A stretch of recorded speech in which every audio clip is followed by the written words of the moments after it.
En ayant 20 ans aujourd'hui, si je voulais être libre financièrement à l'âge de 40 ans, comment est-ce que je pourrais m'y prendre?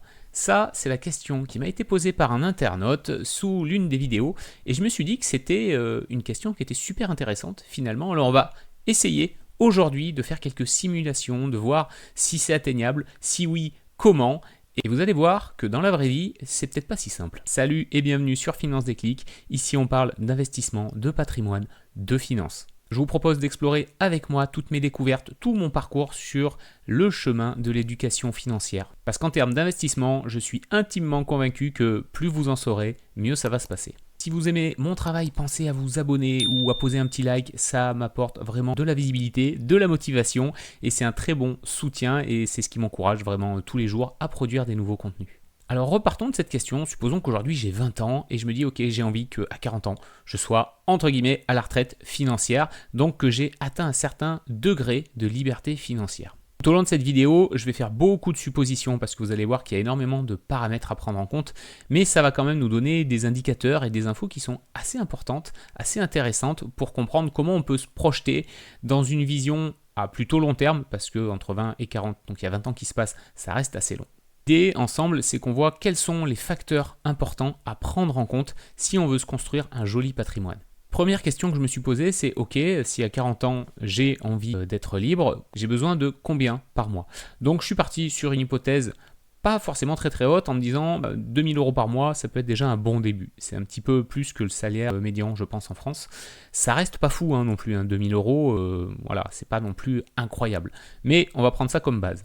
En plus, là, je parle d'un 2000 euros net, donc ça veut dire que derrière, il va y avoir des taxes. Donc le brut va être un petit peu différent.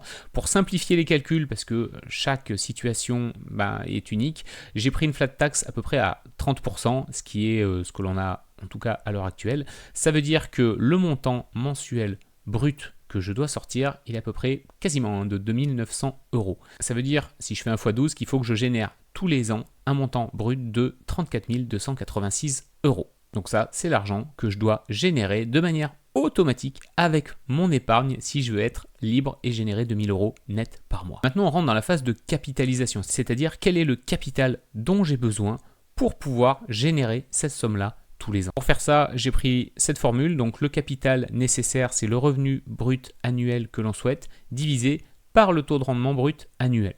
Si je suis sur des placements qui me génèrent au global à peu près 4% de rendement, ça veut dire que le capital nécessaire pour ça, il est de 857 000 euros. Donc on n'est pas loin du million d'euros. Et pour faire ça, il faut que j'épargne combien pendant 20 ans tous les mois? Il va falloir que j'épargne 2400 euros. Donc vous imaginez la somme monstrueuse qu'il faut mettre de côté, 2400 euros. Comment je suis arrivé à cette somme-là? J'ai utilisé une calculatrice intérêt composé. Donc si je mets 2400 euros par mois avec un taux d'intérêt de 4% sur 20 ans, je me retrouve avec un patrimoine de presque 900 000 euros. Ce qui me donne sur 20 ans 300 000 euros d'intérêt. Si je le ramène à l'année, vous voyez que c'est la même chose, ça fait une épargne annuelle qui est assez conséquente, 28 800 euros.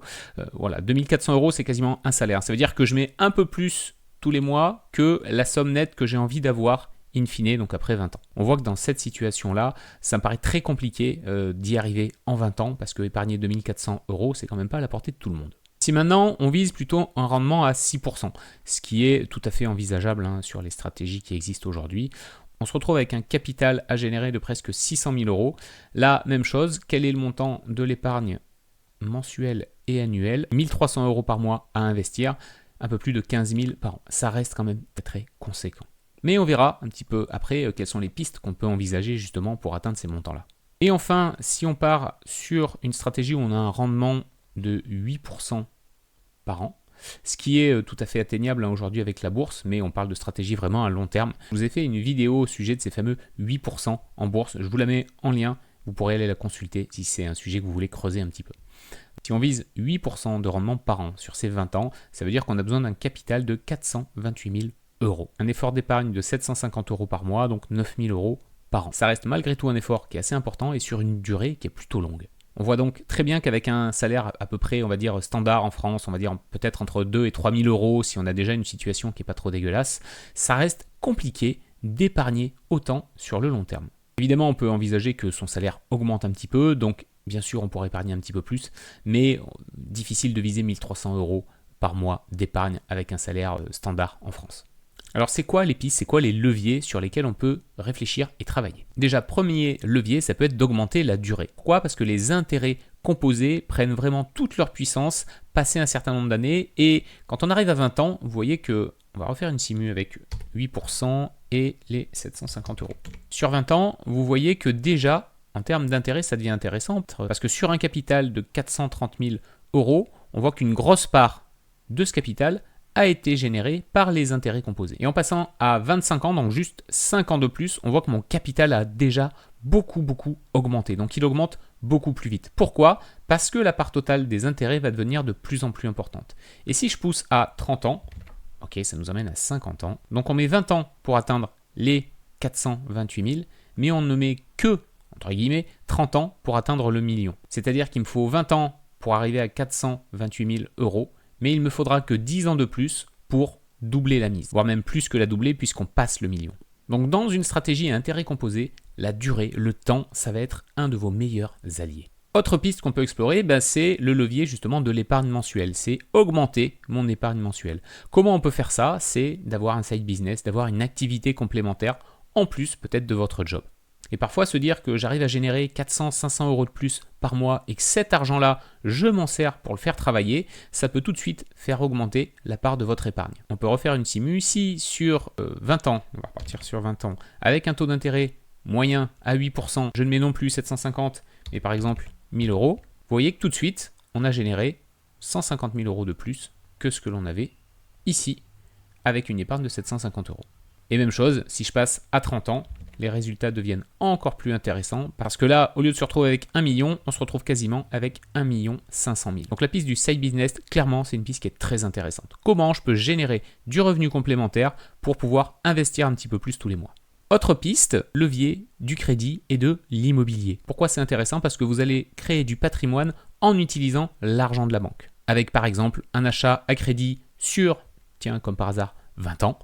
Essayez d'exploiter le bien pendant toute cette durée et de se débrouiller pour que le crédit arrive à terme au moment où j'ai envie de prendre ma retraite financière. Et une fois que le crédit est remboursé, vous avez plusieurs possibilités bien sûr. Vous pouvez tout à fait vendre et réinvestir sur d'autres supports ou continuer à générer des loyers en exploitant votre bien. Autre piste qu'on pourrait aussi envisager, c'est de dynamiser un petit peu le rendement. Comment je peux aller chercher un peu plus de performance? Ça peut être par exemple de la crypto, ça peut être d'autres supports, j'imagine qu'il y a pas mal de choses qui peuvent exister, qui peuvent vous permettre d'aller chercher un petit peu plus que ces 8%, peut-être d'aller chercher du 9, du 10% par an. Ça c'est quelque chose d'envisageable si justement vous avez un horizon qui est assez lointain, parce qu'on sait, plus vous allez chercher de la performance, plus vous augmentez la volatilité de vos investissements. Donc plus vous prenez le risque qu'il y ait des baisses très fortes, et aussi de la croissance très forte. Je vois vraiment ces 4 leviers comme étant les leviers principaux pour atteindre ce type d'objectif. Il y en a peut-être d'autres, si vous avez d'autres idées, vous pouvez me les partager en commentaire, ça m'intéresse de savoir comment vous pourriez envisager une stratégie comme ça. Moi, très clairement, mais là évidemment ça n'engage que moi, je pense que les 2 leviers les plus intéressants, c'est ces deux-là, c'est-à-dire augmenter ma capacité à épargner tous les mois et activer le levier du crédit, parce que je pense que ça reste un levier intéressant, même si l'immobilier aujourd'hui en France, ça devient de plus en plus compliqué, mais il y a d'autres pistes qui existent, vous pouvez creuser les pistes autour de la SCPI par exemple, qui vous permet de faire de l'investissement à crédit sur l'immobilier. Tout ça, bien sûr, ce que je vous partage, ce ne sont pas des conseils. Votre situation, évidemment, est unique. Elle est différente de la mienne, elle est différente de votre voisin. Donc, si vous avez besoin de vous faire accompagner là-dessus, je vous invite à prendre contact avec les personnes qui vont bien. Ça, c'est une activité que aujourd'hui je peux faire pour vous. Si c'est quelque chose qui vous intéresse, si vous avez besoin, si vous avez envie de faire le point sur votre situation en termes de patrimoine, d'investissement et peut-être d'aller mettre des choses en place par la suite, vous pouvez me contacter, on peut en parler et on verra comment je peux vous accompagner. Ensuite, une dernière phase, une fois que j'ai capitalisé, une fois que j'ai construit mon patrimoine, comment je récupère ces fameux 2000 euros dont j'ai besoin tous les mois pour vivre. On peut imaginer être sur un modèle rentier pur, c'est-à-dire que je ne sors que les revenus générés. Il y a de grandes chances, si vous visez les 8%, qu'une bonne partie de votre argent soit investi en bourse. Donc là, ça peut fonctionner, mais attention, on sait que la bourse, c'est pas linéaire. Il peut y avoir des bonnes années, il peut y avoir des mauvaises années. Donc ça peut être un petit peu compliqué d'avoir de la stabilité à ce niveau-là. En gros, dans cette stratégie, vous vivez des fruits de l'arbre que vous avez planté et vous les récoltez tous les ans. Sauf que peut-être qu'il y a des années où il n'y aura pas beaucoup de soleil et la récolte sera un petit peu maigre. Là aussi, ça va nécessiter de réfléchir à comment je récupère cet argent. Est-ce que les bonnes années, je récupère un petit peu plus pour couvrir des années un petit peu moins bonnes? Il y a vraiment toute une réflexion à avoir derrière ça.